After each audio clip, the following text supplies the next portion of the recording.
of Scott Willis. Thank you, Mr. Speaker. My question is to the Minister for Energy and for Climate Change. What was the rationale behind the decision to give Tīwai Point aluminium smelter an extra $37 million per year subsidy in carbon credits? Mr. Speaker, many of Tīwai Point's competitors overseas do not face a carbon price which makes the smelter less competitive. To address this, the government compensates firms through allocations of emissions units. Without this decision, the smelter would have automatically received over $150 million a year. This compares with the $37 million as a result of this government's decision. This reflects a savings per year of over $100 million per year to the Crown. Alongside these savings, the benefit of this decision is that Tīwai Point stays in New Zealand and provides jobs and economic growth to our regions. Supplementary. What advice did he receive that supported Cabinet's chosen allocation rate, considering the Ministry for the Environment, Treasury and a third-party reviewer all found a lower allocation of carbon credits would be better? Well, Mr. Speaker, it is fair to say that decisions such as this are highly complex with no right answers.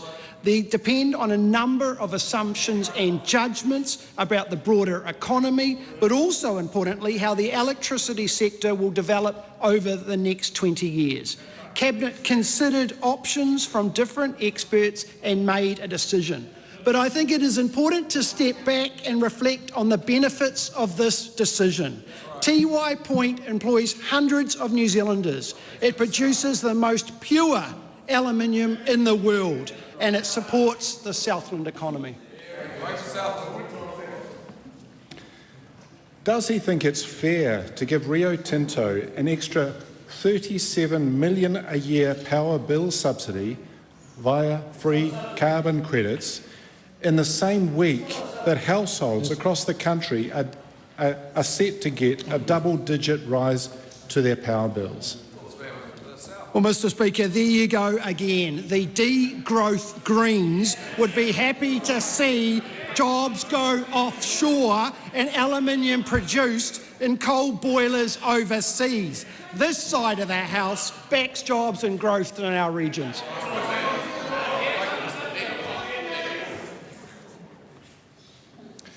Does he agree with the Climate Change Commission that free allocation of carbon credits weakens price incentives for emissions reduction, and that the current approach to allocation is not aligned with our climate change targets? Mr. Speaker, I reflect back on my answer to the primary question. Without the decision that Cabinet took, the smelter would have automatically received $150 million of credits per year, and this compares to the $37 million as a result of this government's decision. You don't need to be an accountant to work out the difference between 150 and 37 is more than $100 million of savings to the Crown and the taxpayer. Yeah, that's my job. Just ask a question. Was the Minister aware that the Cabinet's decision will cost $300 million more to the public than the officials' preferred option, and does he consider this consistent with the least cost approach to emissions reduction? Well, Mr. Speaker, I've answered that point in the question that I noted, the answer that I replied in the last aspect in terms of the automatic position of $150 million versus 37 that this government has taken. But again, I will reflect on the fact that Tīwai Point, as a benefit of the decision, not only the fiscals that I've outlined, but the benefit of this decision is to those hundreds of employees that work for the smelter in the Southland region. And importantly, we should be very proud as New Zealanders that our aluminium plant produces the most pure aluminium in the world. And that is an important aspect in terms of broader climate change.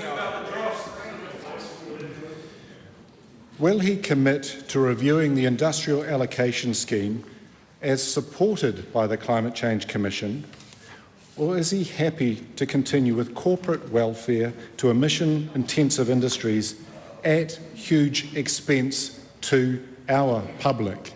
Well, Mr Speaker, I reject the premise of the question. Oh, how rich it is for the Greens, the degrowth Greens, to talk about the components around being de-competitive or anti-competitive. This decision benefits the Southland economy. It protects jobs. It keeps those jobs in New Zealand, and that is important for our regions, and it supports the economic growth that this country so badly needs.